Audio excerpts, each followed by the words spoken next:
सहना भवतु सहनौ भुनक्तु सह वीर्यङ्करवावहै तेजस्विनावधीतमस्तु मा विद्विषावहै ॐ शान्ति शान्ति शान्ति।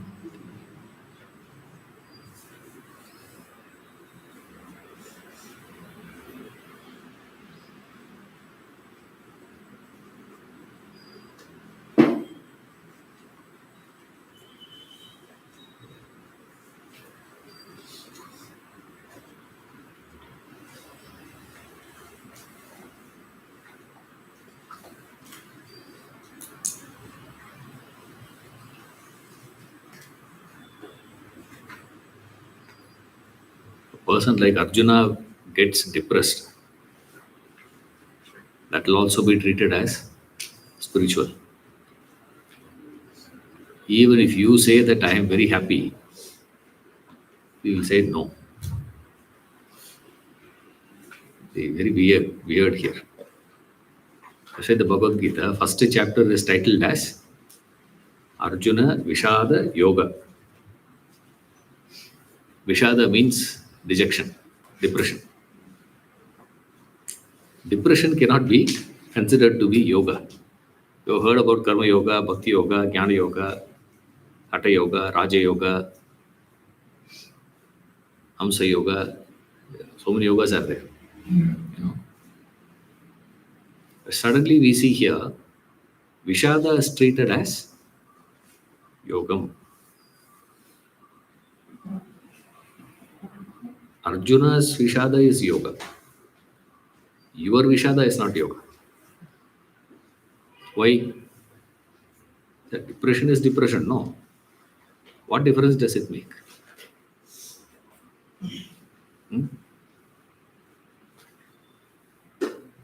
உனக்கு வந்தா ரத்தம் எங்களுக்கு வந்தா தக்காளி சட்னியா சரி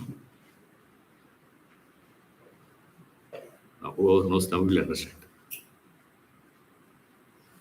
If something comes out of you, that's blood, right? Oozing. Oh, blood is coming. If I get, you say what? Tomato sauce, huh? Huh? For you it is blood, for me it is tomato sauce. No. How is it that Arjuna's Vishada is treated as yogam? Bhagavad Gita starts from there. That's why if you see that entire text, Gita, Krishna's message starts only from the 11th verse of the second chapter. Hero's introduction is after half an hour. Nowadays we are getting movies, you get to understand who is the hero only at the end of the first part of the movie. And only then you realize, oh, who is the hero? Okay. Like that, Krishna starts only in the second chapter. In the first chapter, Krishna is not uttering a word. All that you see in the first chapter is who are all have assembled there, what are they doing, what are they carrying, and then Arjuna crying. Why do you want to study the first chapter? But it is interesting,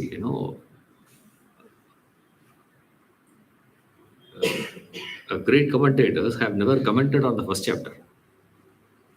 Bhashya is not there for the first chapter because there is nothing philosophical there. Of course, there are a lot of psychological things there. Psychological things is not the purview of these great masters that anybody can say. Psychology is not a big subject. It is just a local one. I mean, for them, not for you and me. Okay, for you and me, that's a very big thing. But for them, it is too low. It's like asking Einstein to explain basic physics, elementary mathematics. You can't be calling Dr. Nash to explain elementary mathematics. If he starts explaining elementary mathematics, he will complicate it to such an extent that you will never understand it to be elementary anymore. See? How is it from zero number system starts? Number system, does it start from zero or it starts from one? How is it that one becomes two? How do you get 2? So you add to 1, it becomes 2. What if you add to 0, it will become 1? 1? Hey, 1 is only coming now. Before that, there is 1. So 0 also non-existent. 1 also anadi. He will start like that. You can give me any topic. It doesn't make any difference. We'll go to we will land up where? Brahman and Maya. Doesn't make any difference. So it's two. Either they will complicate it or they will make it philosophical. Now it is no longer psychological anymore. But in the first chapter, there is only psychology. There's a lot of psychological implications. Beautiful chapter. But then I'm not concerned about what is the content of the chapter, but what is interesting is the title. Arjuna Vishada, correct. Krishna starts speaking, therefore it becomes yogam. But how is it that Arjuna Vishada becomes yogam? Does it mean all Vishada leads to yogam?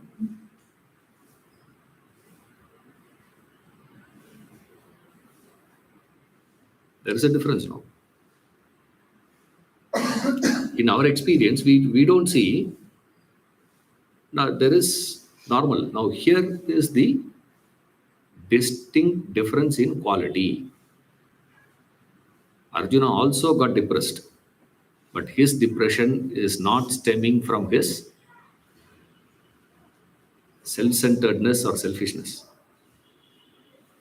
Incapacitation. Because in the entire Mahabharata war, if you see, Arjuna is the only warrior who never retreated. He never lost. See, Karna also lost. With Abhimanyu, when he fought alone, he lost to Abhimanyu. You see, one more person who never lost in the battlefield is Bhishma. Drona also lost. You know that. He had to retrieve, to relax. Duryodhana many times. Bhima many times. In fact, Bhima loses to Karna. And then he says, I'll come back. I'll take rest and come back. I'm very tired. Arjuna is the only warrior. The entire Mahabharata war never lost. That's why he's called a Vijaya. He's a victorious.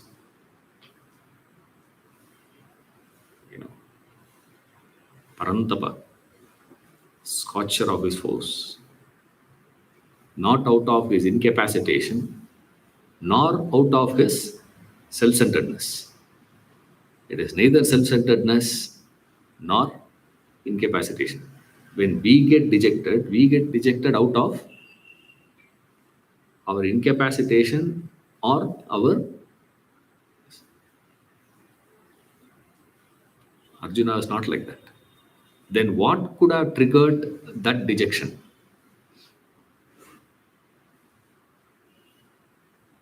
The confusion of Arjuna. That is why he asks, tell me what is Shreyas to me. What is good to me. Don't tell me what is prayers to me. That is a difference.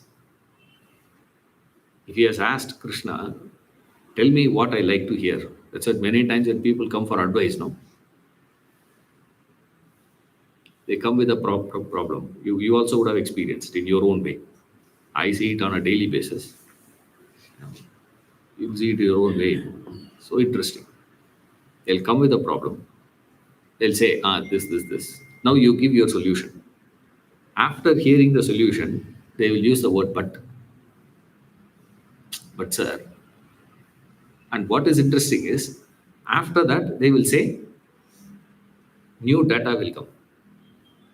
Now that they have given from new information, oh, that will not work. Now I have to change my change my prescription. So now I say, okay, now try this. After hearing all that, they'll say, but remember, any time a person were to use the word but, what is the meaning? Huh? They don't like what you're saying. They don't agree with you, so they want to. Okay. Means what? They actually don't want to solve the problem. They don't want to. I don't agree with what you say. Yes, I don't agree with what you say. Implication is, so what are they trying to tell you? I'm trying all my best, but because of this, I will not be able to do whatever you're telling. Which means whatever you are told is what? Inconvenient for me. Basically, looking for Useless. It's useless. But means what? Whatever you have said so far was thrown out of the window. Now start afresh. Then you give. Again they will say what? But sir, any time a person uses a word but, what you should understand? Whatever you have said so far is useless. So start afresh again. That is why counseling is very difficult. That's why counselors will never give in, not like, our doctors. Medical prescription is easy. They won't even tell you what the problem is.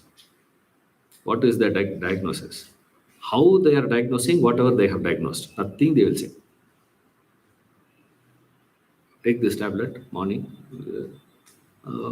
Acidity you have? Yes, sir. Take this. Go. You can never do that to a psychiatrist cannot say that. A counselor cannot, therapist cannot say this. Why? By the time they diagnose itself. Because every time they start, you will give one new data. You give one new information. One new information comes. Arjuna is not giving any new information to Krishna.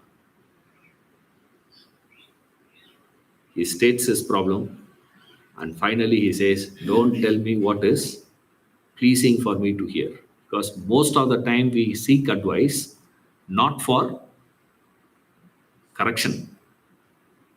Most of the time we want the other person to confirm. Conformity is what we expect. We do not expect advice. And thinking of doing it, what do you say? Yeah, correct. Remember, any time a wise person were to agree with you, take it for granted, you're wrong. 200% wrong. If he doesn't agree with you, be happy. He says no. That is only for wise person, okay? Not anyone who disagrees with you. So the problem is who you consider as wise person is a big problem.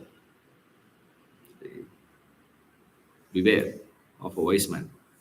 If he agrees with you,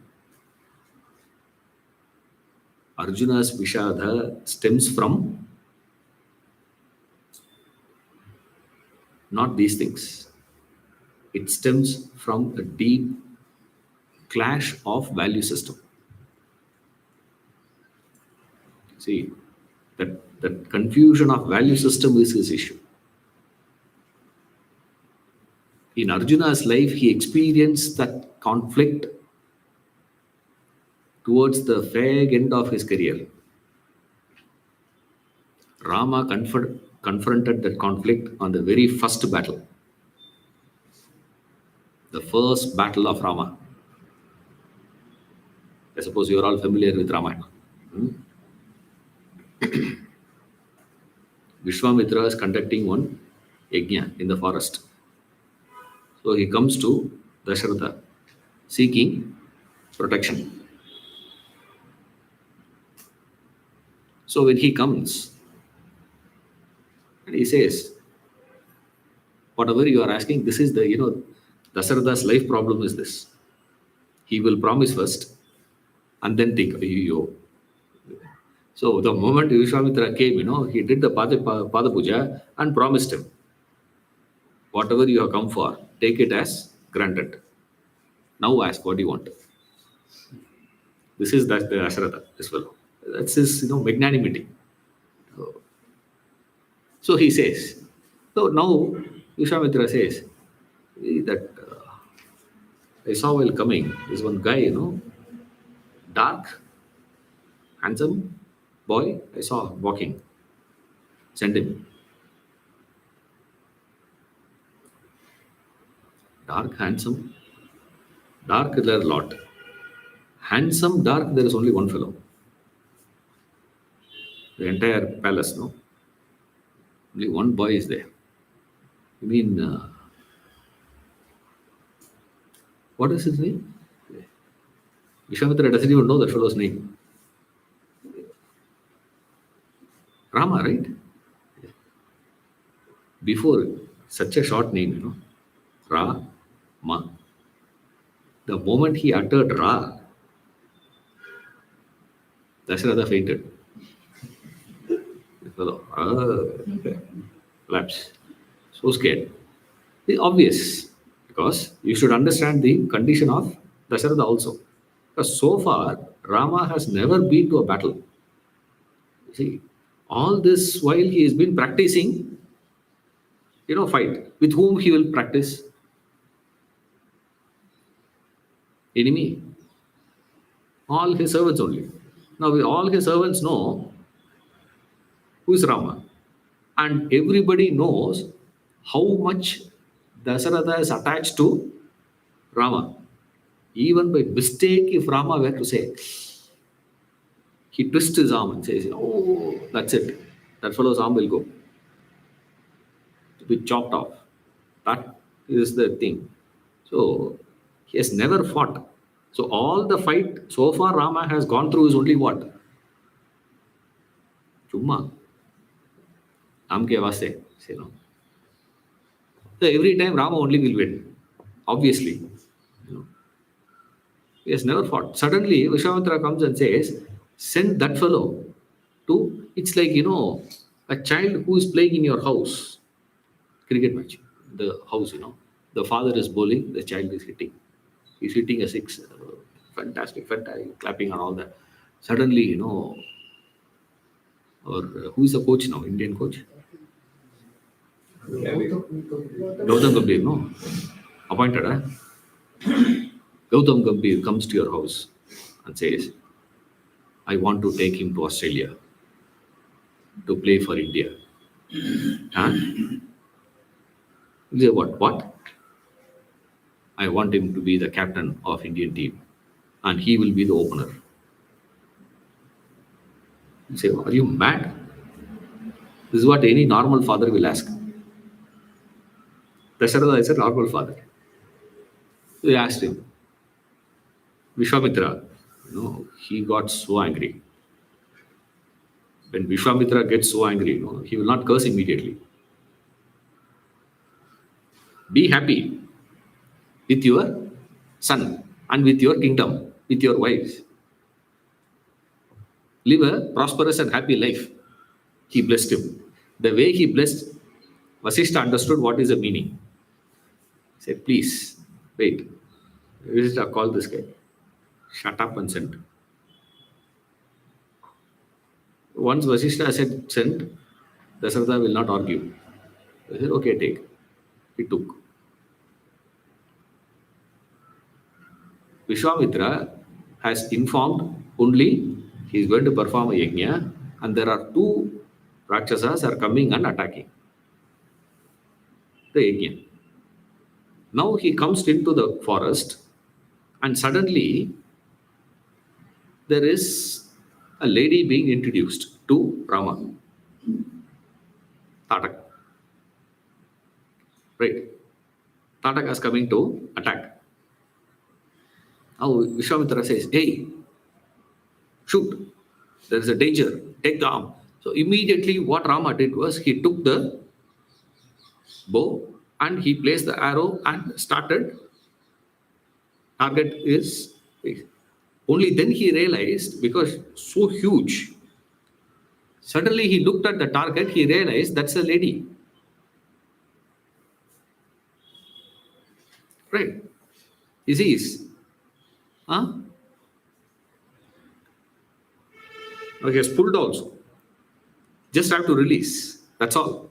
At that time, suddenly Rama stops. He's not moving. He's not shooting. He said, "Hey, shoot." Maybe he thought he is having, starting trouble. Shoot, man. He is not saying anything. Rama is not saying anything, but he is not shooting also. That's the smartness of Vishwamitra. He understood what is the problem of Rama. What is the problem? Vasishtha was his teacher. What Vasishtha must have taught him? Dharma he would have taught him. What is the Dharma? Whatever the case, there are few people against whom you should never shoot arrows. You should not kill them. There is a list. In the Dharma Shastra, there is a list. Topping that list is women. First is women. Second, children. Third, Guru. Fourth, Duta. Emissaries. They come. Those people. And then the list goes on. These are the people, these are the people, these are the, and every level, things are given. The first one is you should not. Now, Vishwamitra tells him, what is it? Understood? He says, remember, what Vasishtha had given you is correct. But then, Dharma keeps evolving. Remember,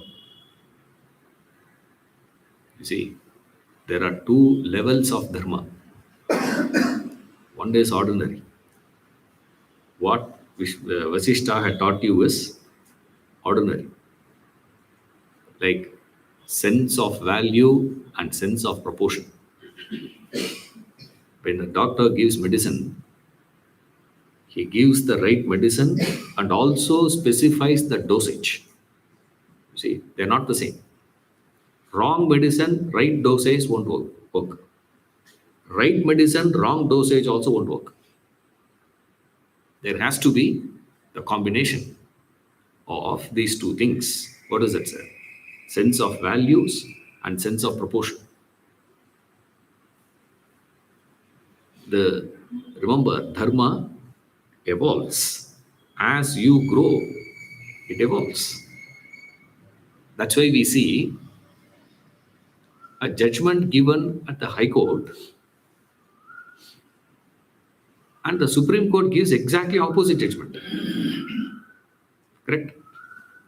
Have you not seen? How many cases we see? The High Court gives one judgment. Same way we see. A district court gives one. High Court gives something else. Exactly opposite. What does it mean? That means the judgment given by the lower court is wrong. If someone were to give a wrong judgment, what you should do?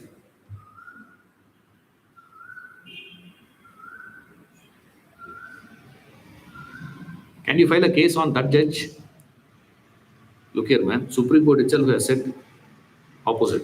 That means the judgment you gave is wrong. Therefore, what we are going to do now? File an appeal. File. Appeal you can file. Appeal also you file for what? For the judgment. How is it? The case is same. It's not that the Supreme Court law, judge has different laws. It's the same law. It's the same thing. But then, the depth to which at that level the analysis happens doesn't happen at the lower courts. The mobile court. Mobile court, as they are hearing the case, they will give the judgment. Supreme Court, by the time they accept your case itself, will take few years. There are some cases which is still pending for the next hearing. It's almost to 23 years, 27 years past. Next hearing has not come. Forget about. Nobody knows what is there. First of all, the parties who have filed the case itself would have forgotten.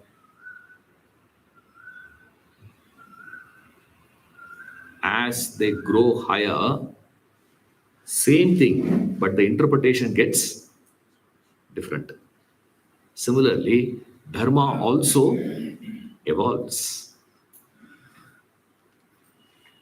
Like we see, you know,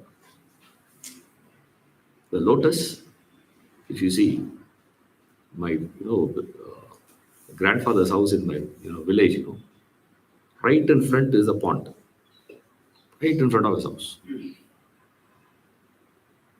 That entire pond we see, a lot of lotus there. Not lily, lotus. Lily also the same thing, but lotus is what I have seen personally. What is so interesting is the lotus stem, if you see, it grows exactly to the level of water. If the water level increases overnight, you will never see the lotus drowned. It doesn't get drowned. What does it happen? It grows. And suddenly, one fellow brings a motor and puts the motor inside a pond and starts taking out the water. Next day, you go and see 3 feet low, but you'll never see lotus stem is hanging there and down. No. 3 feet high, 3 feet low. The stem adjusts. Amazing, huh? Beautiful it is. That's called dharma. Remember, it grows. As you evolve, it grows. So the confusion of Arjuna is the same confusion is what Rama also had. Same dilemma. How can I kill? It's wrong. You're not supposed to. See, same question is what he asks. So his depression is not stemming from, of course, Rama is such an alert and a great personality. Arjuna, okay. He's also a good player, but you can't put him in the category of all-time greats. In tennis, they have all-time greats. There's a player, fantastic. They play so nice.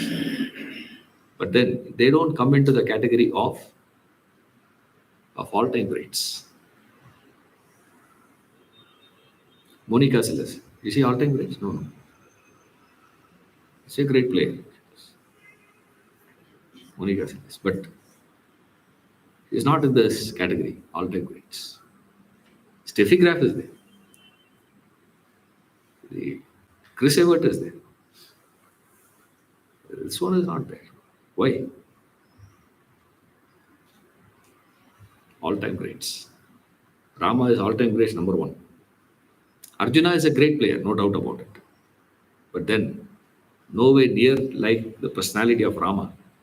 That's why that mental thought is sufficient enough for him to get. And all that Vishwamitra has to say is, remember, dharma grows. As you grow, it changes. The moment he understands that one statement is enough for Rama to decipher the whole thing. Arjuna is not so smart. Therefore, Krishna has to elaborate. Ashochanan Vashojastvam Prajna Vadam Shabha. Yes, we start. Kutastva Kashmala Vidam is not enough for Arjuna. That's the first thing he said. Kutastva Kashmala Vidam. Shame Samupastita. Arya Justam Aswargyam Akirti Karam. What is this? Why are you getting into dejection and in a crisis? Question is redundant. Only in crisis you are supposed to get dejected, no? But Krishna's question is what? Why are you getting into dejection in crisis? Is what? Dejection has got nothing to do with the situation, man. You're getting into it. Why? And fortunately, in the second chapter, he surrendered. And in that surrender, he said, please, I'm stuck by that karpanya dosha, he says. I'm stuck by the karpanya dosha. There is a defect in me. There's no perfection in me. Even though I have great values and all that, but still, even the value system that I'm carrying is not stemming from understanding, it is stemming from my dosha. And he realizes that. And that awakening has happened in Arjuna in the second chapter because of what? Not because of the teachings of Krishna, it is because of the silence of Krishna. In the first chapter, Krishna did not utter a word, silent. That silence of Krishna transformed Arjuna to understand that I may speak great values, but all those values that I'm talking about is not coming from my wisdom. It is coming from, that's why, classical mark of ignorance, we say. What is a mark of ignorance? You can be so eloquent when you are most ignorant. When you are highly knowledgeable, you stumble. You see? Have you seen that?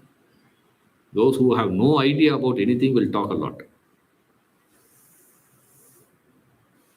Idea of God. No clue of God. Talk. What is the problem?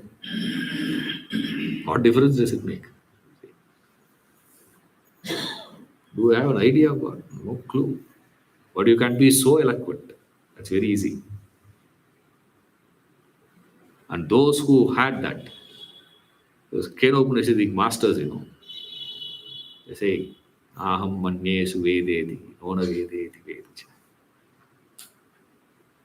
We know, but we don't know how to teach. But not that we don't know, we know.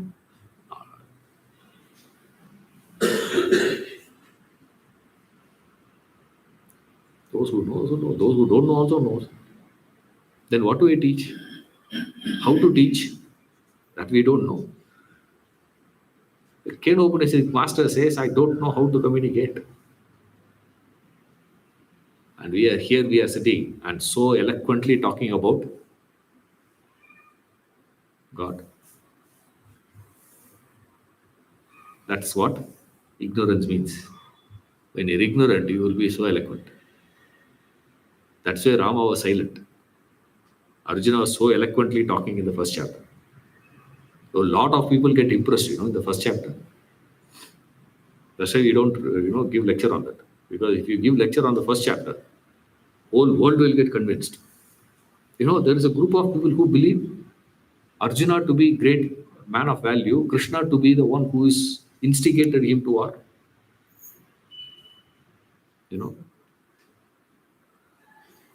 That's why even though Krishna was treated as a great Mahatma by Jain tradition, he has not attained, Nirvana. Where is he then? He's in hell now. He's in hell. But once this his cycle is over, next, the first Tirthanga is going to be Krishna. It's fixed already. Next cycle, the first one who's going to be the guide to the world is Krishna. Because that's the man of wisdom. That much of wisdom he had. But why they are not giving him that status? Why he is not included? Because one of the cousins of Krishna is in the list of the Tirthangas. Krishna is not in the list. Why? Because he participated in the war. Not only he participated in the war, when this fellow says, I will not fight, he convinced him to fight the war. Therefore, there he must be now. But then, such an arresting personality like Krishna, you cannot dismiss. Therefore, what to do now? They have to reconcile somehow. How did they reconcile that? Don't worry. Next Kalpa, no, he's the first one. Next cycle, he'll be number one. Don't worry. Lot of you will believe it. You know, Mahatma Gandhi would have got so impressed with Arjuna than Krishna. He reads Bhagavad Gita, but he genuinely believes Arjuna to be correct. But Arjuna says what? I'm stuck by the Karpanya dosha. Now, my whole value system stems from my attachment. Please guide me. Don't tell me what is comfortable for me to hear. Tell me what is good. From there, Krishna carries Arjuna. My God. A classical teacher he is. From where to where he takes him. Builds the idea and explains Karma Yoga. What is Karma? 127 verses he spends to explain Karma. Each verse we need to be going into details. We need one class. If I have to explain each verse. 127 verses he spends to explain Karma. My God. What an exposition. Then he moves on to explaining Bhakti. From chapter 7. Chapter 7 onwards, he starts. The first 6 chapters deals with Karma Yoga. The middle 6 chapters deal with Bhakti, devotion. The last 6 chapters deals with Jnana. And we are in the 13th chapter. 13 to 18, Jnana Yoga. Correct, sir. They're all in the right place now. Those who are new, if you survive next class, fantastic. Very tough. So beware. 13th chapter onwards, the whole direction changes to the hardcore philosophy. You see, now you will see a beautiful wave here. 13th chapter, 14th chapter, 15, 16, the classic flow. 12th chapter he brings to some height. 13th chapter, Krishna goes, shoots up, zoop. You know the ideas. The whole discussion goes so high. Arjuna can't stand that. So he comes down. Discuss about gunas. Nice. Again, 15th chapter, whoosh, he goes up again. Too much. I don't want to come down. Again, 17th chapter goes up. 18th chapter summarizes the whole thing and finishes. Says, that's it, man. So you will see a wave like. Even the 13th chapter, which is supposed to be coming down, is not actually, it's also heavy. So you got to travel very carefully here, the 13th chapter. In that 13th chapter, straight away the discussion starts with few technical terms. Every subject has got a paribhasha, technical terms. Now, Arjuna uses those 6 words and asks Krishna to give an explanation. because he sees this is a good opportunity. This is a good chance for him to learn certain things from Krishna. So he asks, what is Kshetra? What is Kshetrajna? What is Jnanam? And what is Jneyam? What is Purusha? And what is Prakriti? These are the 6 words. I repeat, entire 13th chapter is only these 6 words. Kshetra, Kshetrajna, Jnanam, Jneyam, Purusha, Prakriti. Kshetra means field. Kshetrajna means the one who is knowing the field, the knower of the field. Jnanam, knowledge. Jneyam, through that knowledge, whatever you know. That's called Jneyam. The object of knowledge. What is to be known. So with knowledge, what are you supposed to know? That's called Jneyam. Purusha, the consciousness. Prakriti, matter. Spirit, matter. Now in that, he has already explained 3 words.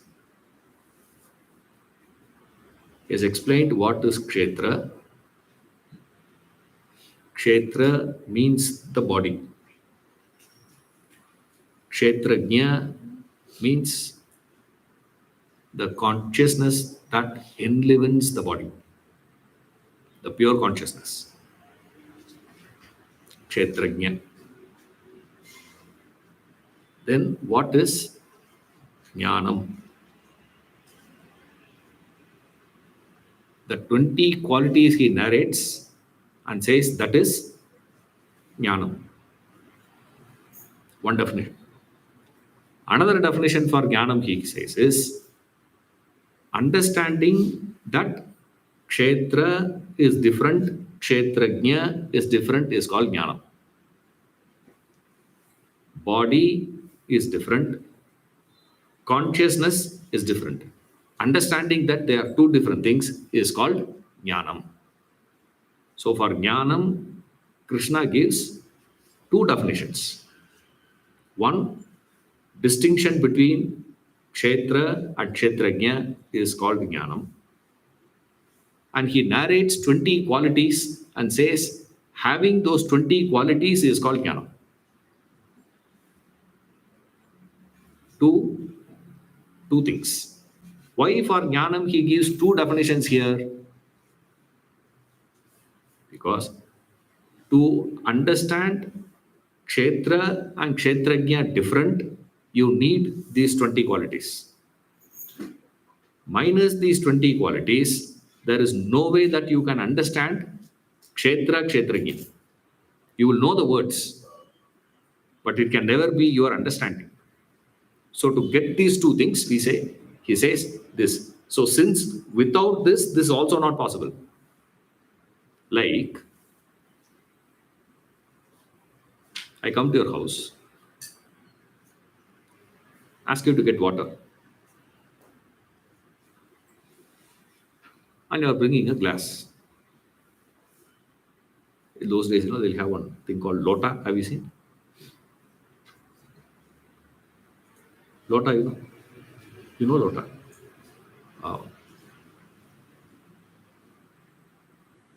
Current generation, if you say lota, my daughter, if I say lota, they say, they say they give water. They bring that vessel, right? He's bringing that glass. When he's bringing the glass, I ask him, what did I ask you? Water. What have you brought? Water.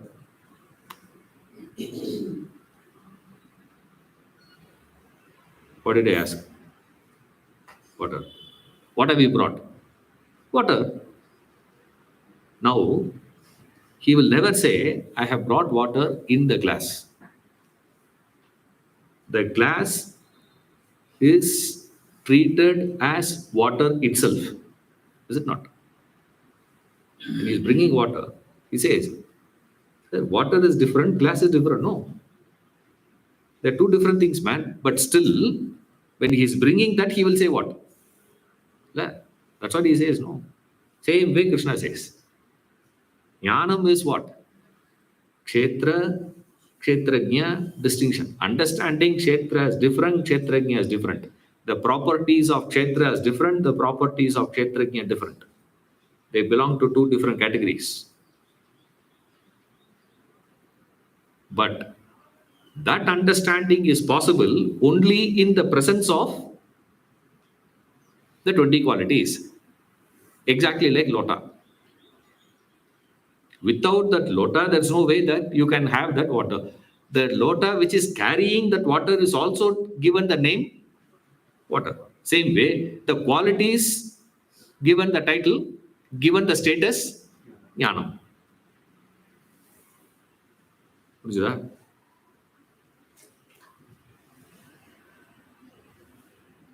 Now he moves to the next idea.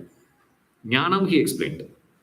Now he is saying, moving to the next idea, Jnayam. Jnayam is what? That which is to be known through that Jnanam. What Jnanam? Kshetra, Kshetrajnayor Jnanam.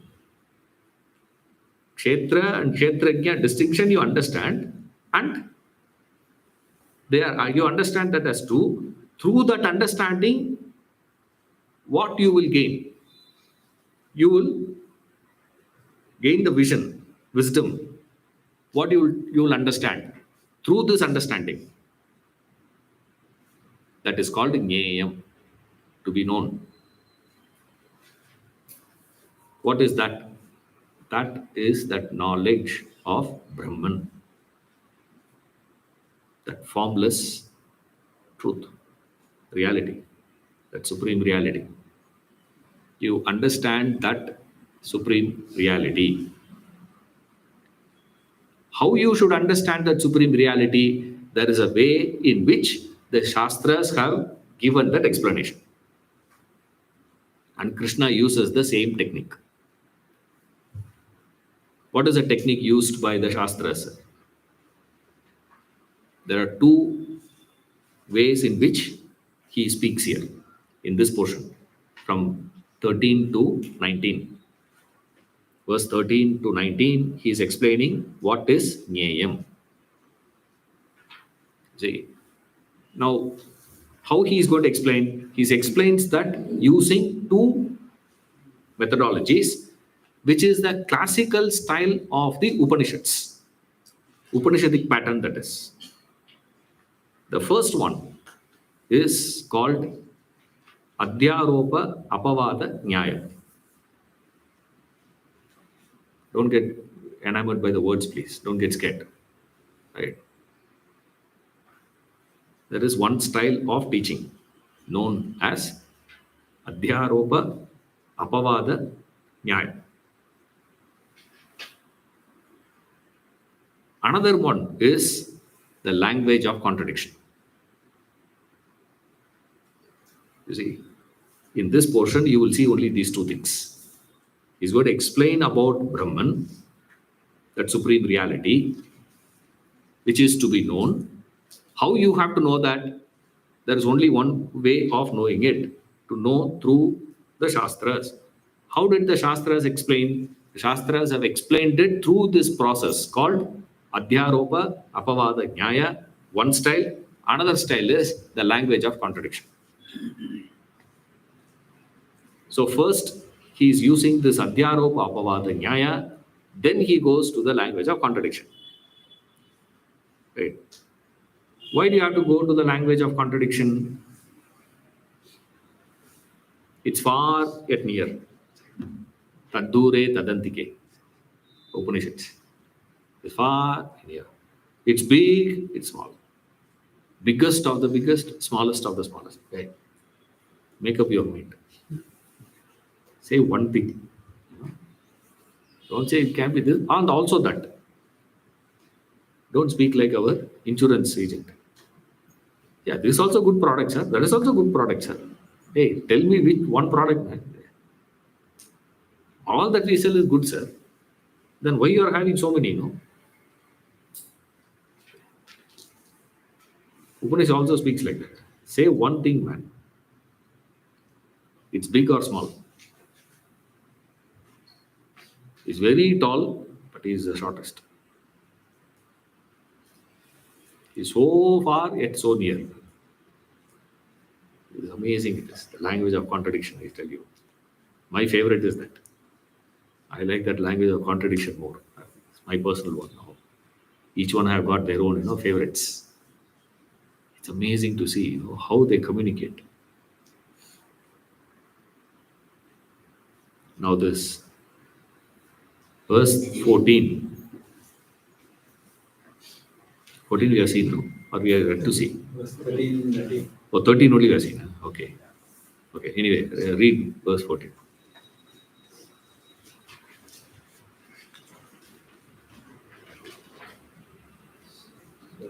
सर्वतः पाणिपादं तत् सर्वतोक्षिशिरोमुखम् सर्वतः श्रुतिमल्लोके सर्वमावृत्य तिष्ठति सर्वतः पाणिपादं तत् सर्वतोक्षिशिरोमुखम् सर्वतः श्रुतिमल्लोके सर्वमावृत्य तिष्ठति. With hands and feet everywhere, with eyes, heads and mouths everywhere, with ears everywhere that exists in the world enveloping all. This is the first one, first statement.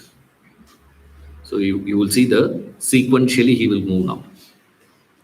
That 14, 15, 16, you will see a sort of a sequence here. So in verse 4, Padam, feet, hands. Hands and feet everywhere. Everywhere. With eyes everywhere. You have to keep adding the sarvat for everything. Right?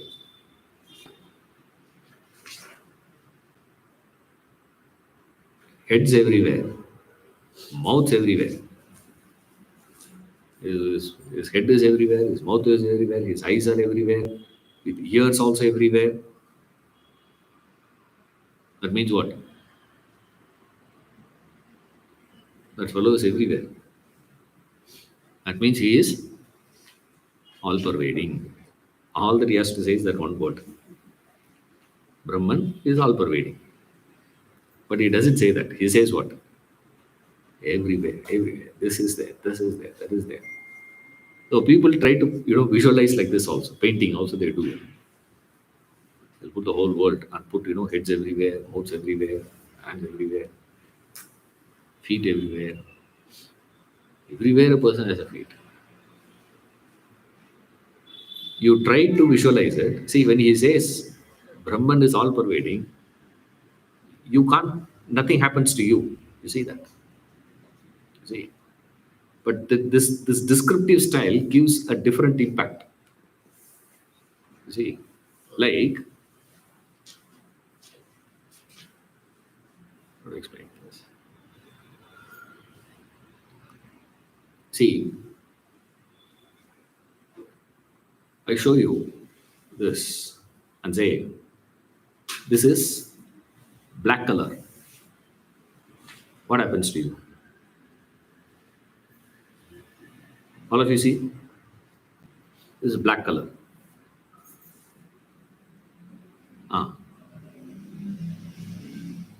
Suppose I take the same thing and show you and say, this is white color.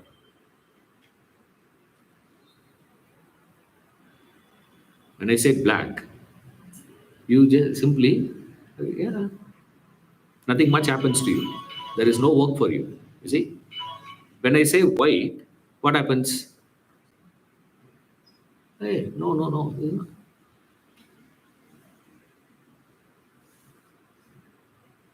Black. You will ask the neighbor. It's okay, no? Because usually, this off cases, they'll speak normal for 45 minutes. Right. After 45 minutes, only they'll go to their original state. That's what I have read, in one research. The off cases, they are like that. They'll start very nice. Like many people thought, Einstein went off during his last phase. Initially, he was very brilliant, sir. As the days passed by, he became very, mad and he is off case. Like that, also, this guy must have gone. Black, white, there is more of a resistance in you to what I say. Correct? And I said it's black. You said, yeah, black. You just dismiss and walk out. When I said it is white, you say what? Again, you dismiss in the negative sense. I think this guy has gone off. Suppose if you are having so much of belief in me, you will check that neighbor.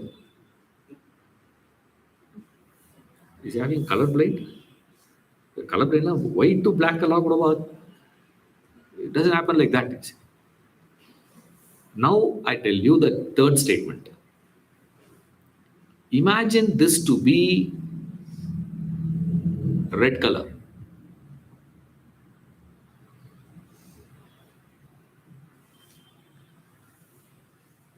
Right? I'm not talking about this at all actually.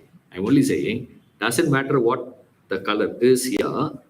I say, you visualize that to be red or green. Now what happens? You miss this point completely. You don't care about what I see also. What is there, you forget. You say you don't care about it. You are not even concerned about how I am seeing it. Your focus has immediately shifted to what? To your visualization of the red color. The mouse to be in red color. And each one of you will be having your own shade of redness. You see?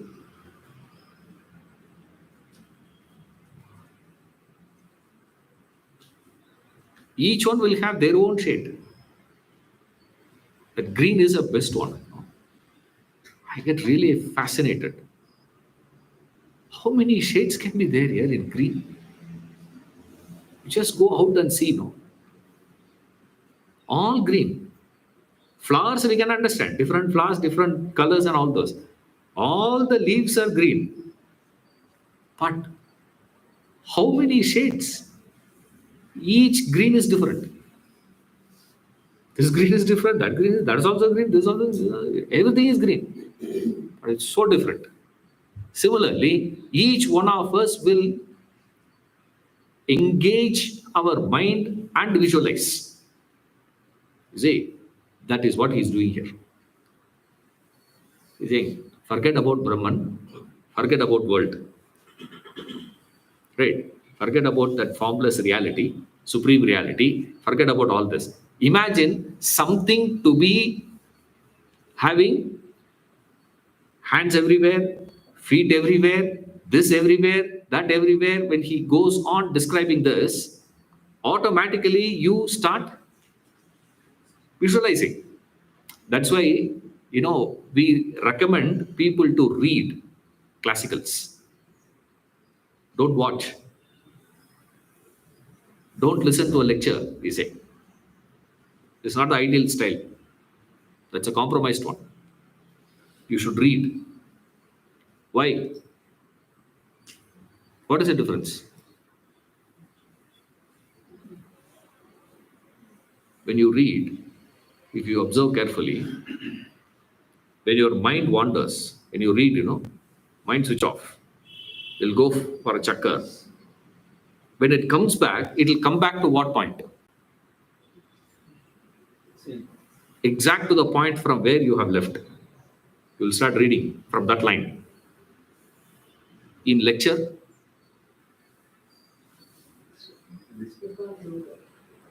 I've already covered Adhyaropa, Apavada, Jnaya, this one, all that is gone. I have already moved. So if you switch off, if you go for a chakkar, what will happen? In between gone. You see, that's why Shravanam is so difficult. Reading is easier. That's why we recommend people start reading. Because when you are listening, of course, now you don't have that problem. What is it? Well, most of the time you are listening to what? YouTube. Ring, you press a button, rewind. It will go back. And what is interesting, you will go back there. Again, when that point comes, again you'll go for a chakkar. Again, that thing will play. So now what we have to do is we need to ask, Elon Musk, no? You should ask Elon Musk or Sundar Pichai. When I switch off, that should stop. AI is there, no? Like that, when you are driving now, when you are dozing off, the steering understands that you are dozing off, so it will vibrate and will apply brake and stop the car. Till you take a nap, it will not start again. You see, so that's how the cars are there. Same way we should have YouTube also. We should recommend that. Tell them, why don't you try it? When I switch off, that should stop. And then when I want to listen again, it should start from there. Reading alone, that is possible. Only in reading, you visualize. You see, like in that, I remember one of the person whose lectures I used to attend, that Ramayana lecture series. He used to give lectures in Ramayana. Amazing fellow, my God. Entire Kambramayana by heart. 10,000 verses by heart.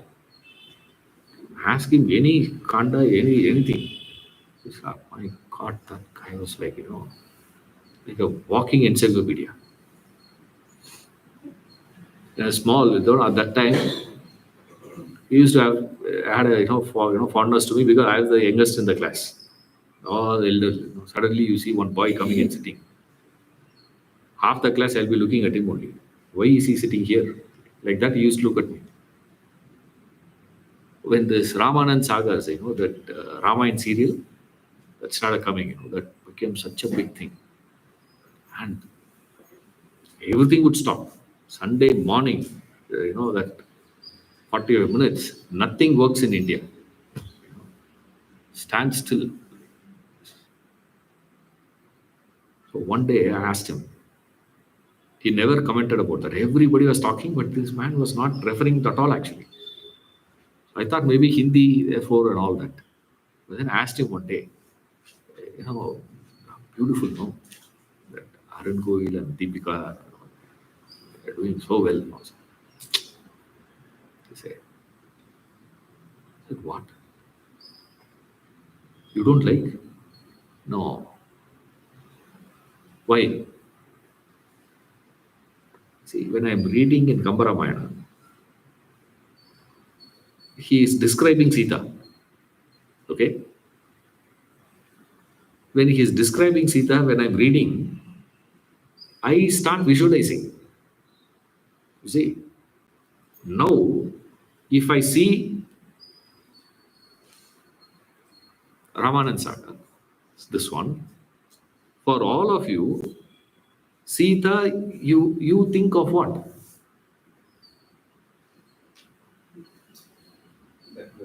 The girl, you see. Does it become MP? The only qualification is what? Acted as Rama, acted as Sita. That's all. I don't know. Ravana also became MP. Same party. Yeah. Actually, opposite party is okay, man. Same party. I don't know whether they campaigned together. You know, it's fascinating.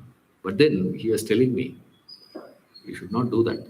If you are really wanting to study Ramayana, don't see, read. Why? Only when you are reading, you will visualize how Rama was standing there and how Sita was standing there. You will visualize the street. You will visualize that Ayodhya state. Because Ayodhya state itself is explaining for about 200 or not verses goes to explain Ayodhya.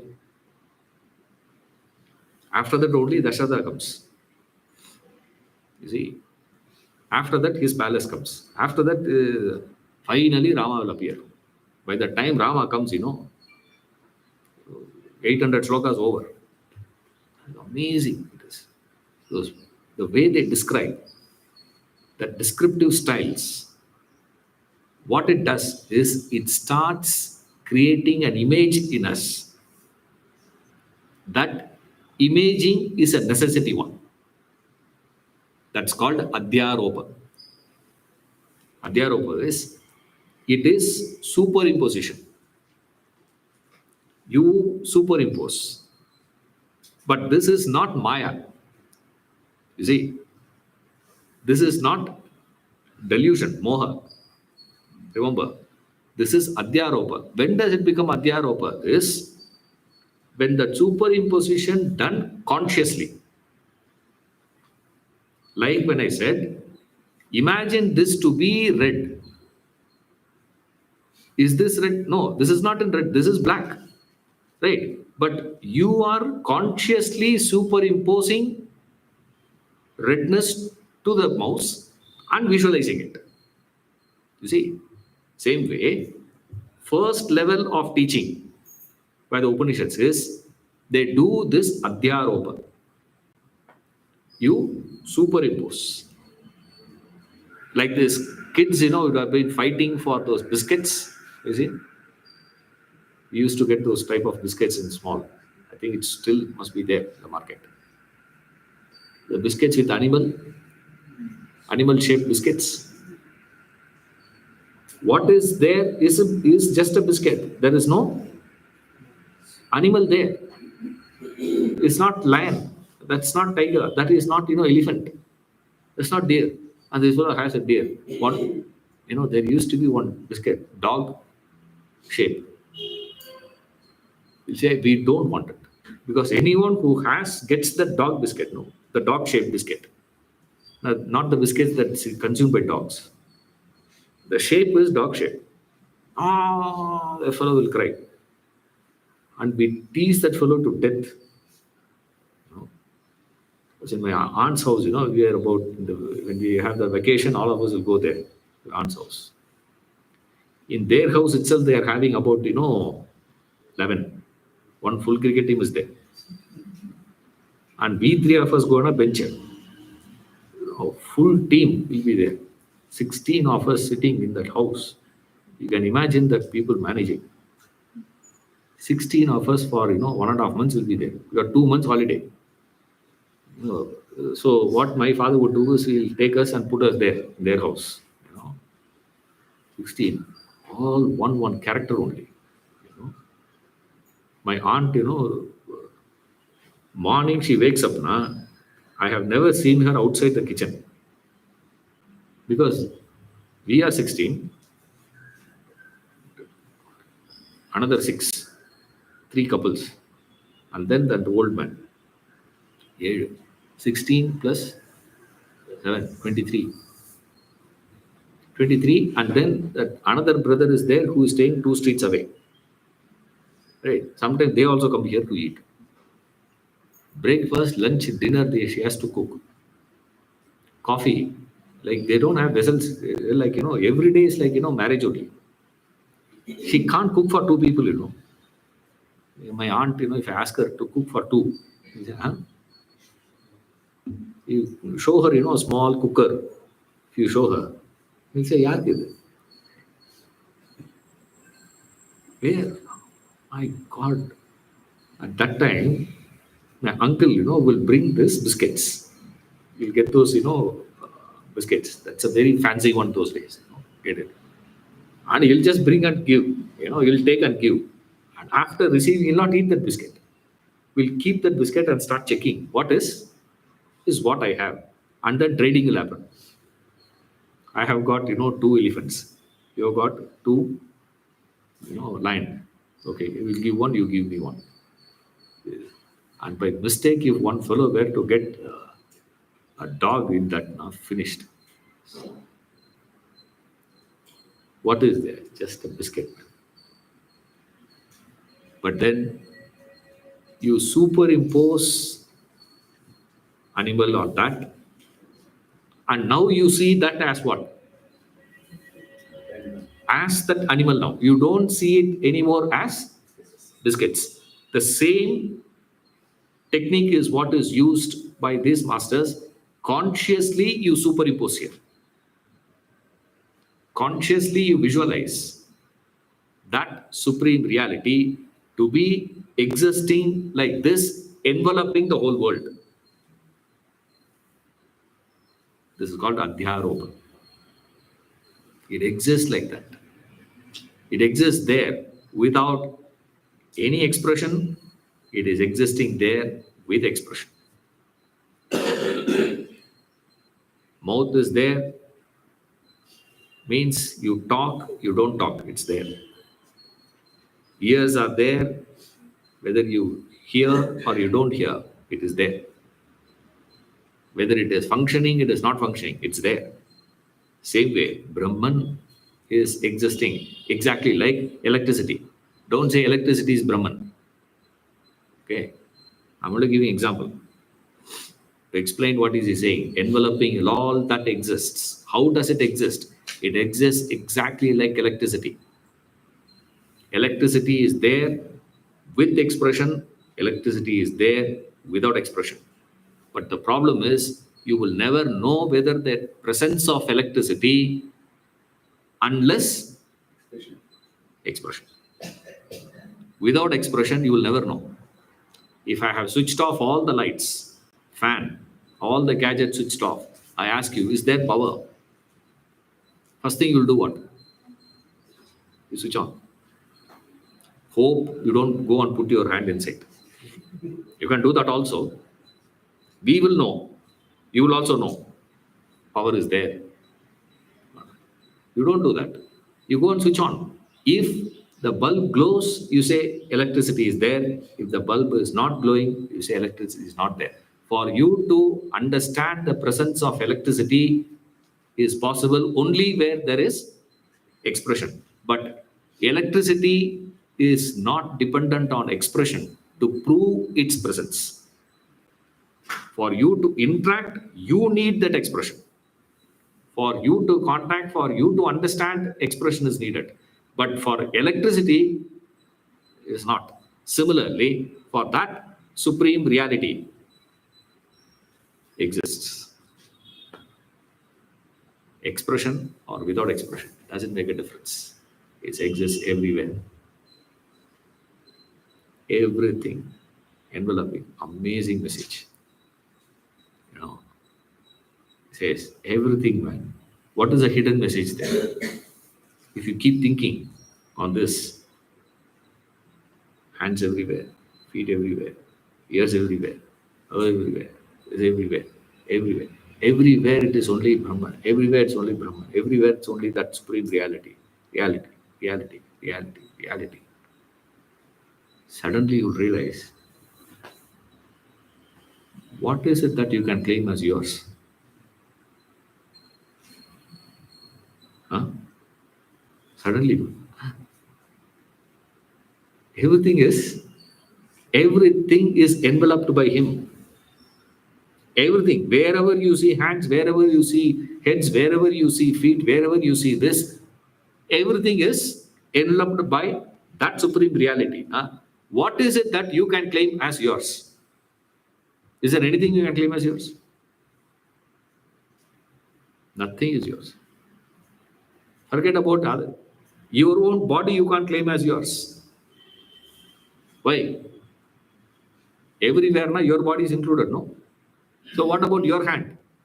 What about your feet? What about your ears? What about your everything is enveloped by that supreme reality. Straight away, this understanding does one thing. What is it? All your possessive attitude will disappear. That's the power of knowledge. You see, you don't need to practice. How to practice, detachment, sir? Nothing you have to understand. If you understand the verse, you will get detached. How can you claim possessiveness? But that's my son. First of all, your body itself is not yours. That's why they said, Darwin has found out that, uh, humans are all, evolutes of monkeys. Vedanta says, that is what you have been saying for the last 10,000 years. I have been saying your mind is a monkey. Now the Darwin says your body also monkey. What difference does it make? Huh? What is the problem, man? Problem solved.